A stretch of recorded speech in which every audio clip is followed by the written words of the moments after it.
రెడ్డి గారి క్వార్టరీ జగన్మోహన్ రెడ్డి గారి క్వార్టరీ అంటే ఈ రాష్ట్రంలో వైఎస్ఆర్ కాంగ్రెస్ పార్టీ కార్యకర్తలు. జగన్మోహన్ రెడ్డి గారి క్వార్టరీ అంటే ఈ రాష్ట్రంలో వైఎస్ఆర్ కాంగ్రెస్ పార్టీ మొదటి నుంచి 14 సంవత్సరాలుగా జగన్మోహన్ రెడ్డి గారి కోసం పార్టీ కోసం కష్టపడి పనిచేస్తున్నటువంటి కార్యకర్తలే జగన్మోహన్ రెడ్డి గారి క్వార్టరీ. నిజంగా క్వార్టరీలు సరే పోనీ ఎవరో ఏమన్నారనేటువంటిది పక్కన పెడదాం. ఏ రాజకీయ పార్టీలో ఏ నాయకుడి పక్కన క్వార్టరీ ఉండదు చెప్పండి. చంద్రబాబు నాయుడు పక్కన క్వార్టరీ లేదా? అది రాజకీయం కాదు, అసలు ఏ ప్రొఫెషన్లో క్వార్టరీ ఉండదో చెప్పు. ఉదాహరణకు మీ ఏబిఎన్ ఉంది, మీ రాధాకృష్ణ గారి చుట్టూ క్వార్టరీ ఉండదా?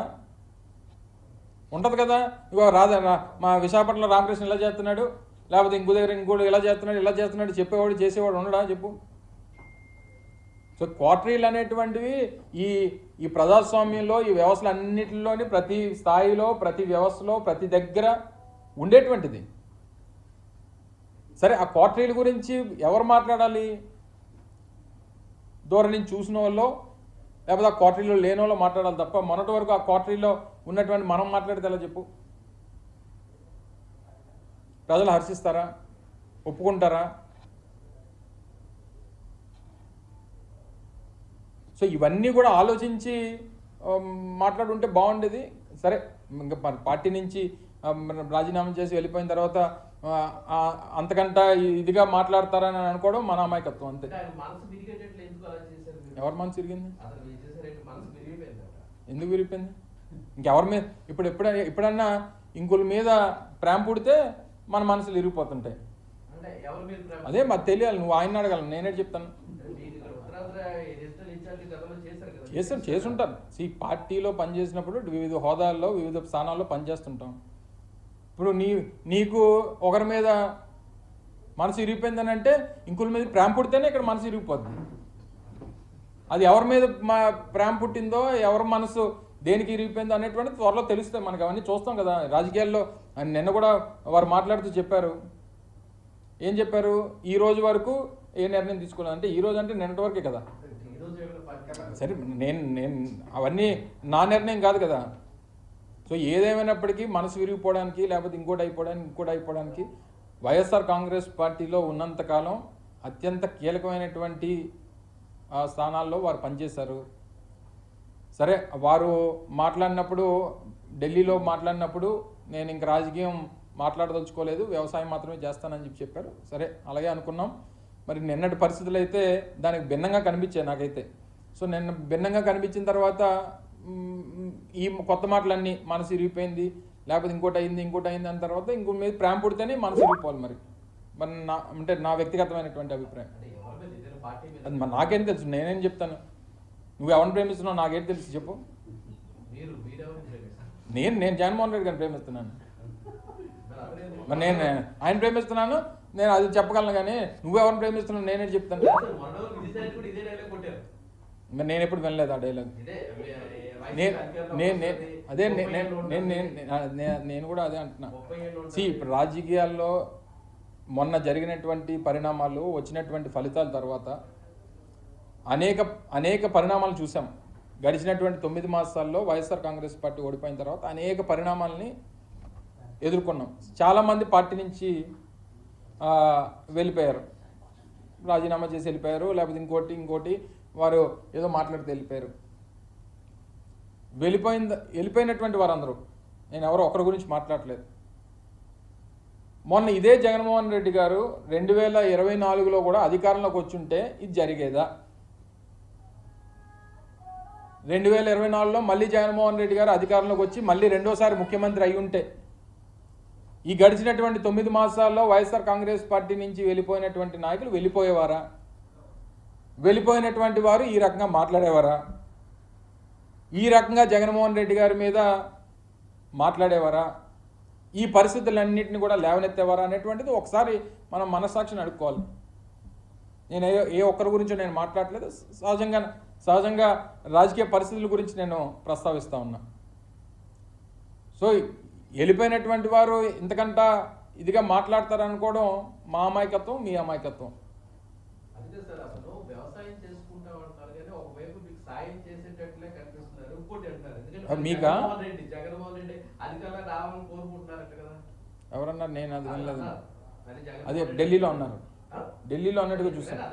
అదే నేను నేను నేను ఇందాక కూడా చెప్పింది అదే. ఢిల్లీలో వారు మాట్లాడినటువంటి మాటలకి నిన్న విజయవాడలో మాట్లాడినటువంటి మాటలకి చాలా వ్యత్యాసం కనబడింది అనేటువంటిది నా అభిప్రాయం. సో ఏదేమైనప్పటికీ సరే, ఈ క్వార్టరీ గురించి కానీ లేకపోతే ఇంకోటి గురించి మాట్లాడినప్పుడు మనం కూడా ఆ స్థాయిలో మనం పనిచేసాం కదా, ఆ స్థాయిలో ముఖ్యమైనటువంటి పాత్ర పోషించాం కదా. ఒకవేళ నిజంగా నిన్న వారు మాట్లాడినప్పుడు ఏమన్నారు, ఈ ఏదైతే వారు మెన్షన్ చేసినటువంటి క్వార్టరీ అనేటువంటి మాట్లాడారో లేదా పూజారులు అనేటువంటి మాటలు మాట్లాడారో, మొన్నటి వరకు ఆ పాత్రలో మనం కూడా పనిచేసాం కదా.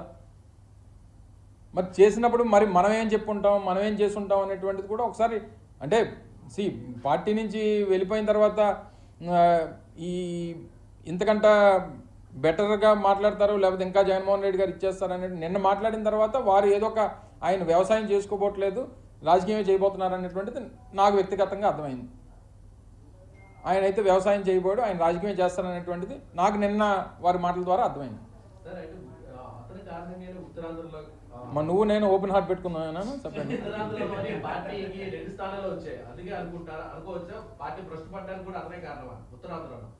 మొన్న చంద్రబాబు నాయుడుకి 2019లో 23 స్థానాలు వచ్చాయి.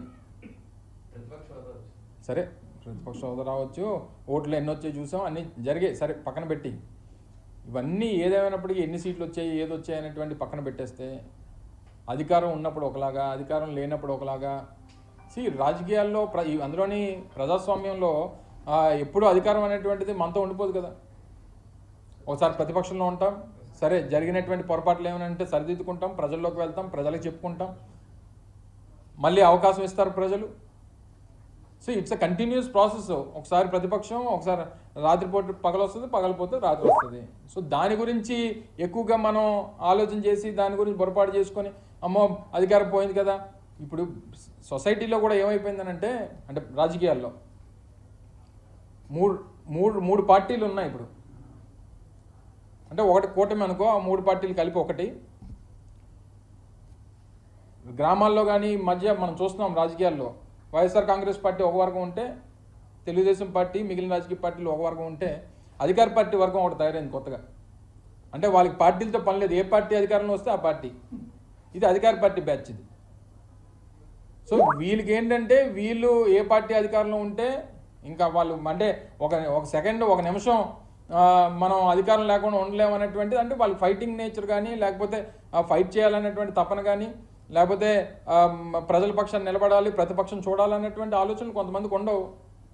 అందుకనే గడిచినటువంటి 9 మాసాలుగా అనేక మంది ఈ పార్టీ నుంచి వెళ్ళిపోయినటువంటి వారు అనేక కారణాలు చెప్పి వెళ్ళిపోతూ ఉన్నారు. ప్రతిదానికి ఏంటి వాళ్ళకి ఉన్నటువంటి కారణం జగన్మోహన్ రెడ్డి గారు. జగన్మోహన్ రెడ్డి గారిని బూచికిని చూపించి వెళ్ళిపోయేటువంటి ప్రయత్నం. సరే, ఇంక వెళ్ళిపోయినప్పుడు వేరే ఎంతకంటే ఇదిగా మాట్లాడతారని కూడా మన అమాయకత్వం అంతే.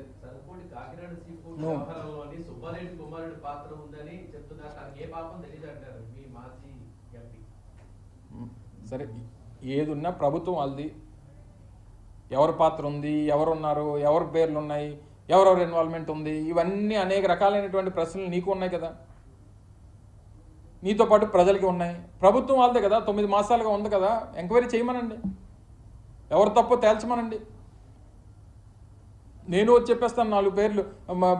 మొన్న ఏదో ఒక ఇష్యూ అయింది, అందులోని ఏబిఎన్ రాధాకృష్ణ గారు ఉన్నారని చెప్పి నేను చెప్పేస్తాను, అయిపోద్ది, నిజం అయిపోద్దా? లేకపోతే ఇంకొకరు ఉన్నారు, సరే ఎవరు, అందుకనే ఎంక్వైరీ చేయమంటున్నాను. నేను కానీ మా పెద్దలు సత్యబాబు గారు కానీ అనేక సందర్భాల్లో ఈ వేదికల మీద మీతో మాట్లాడినప్పుడు అనేక సందర్భాల్లో చెప్పాం, మా మీద అనేక ఆరోపణలు చేశారు. మా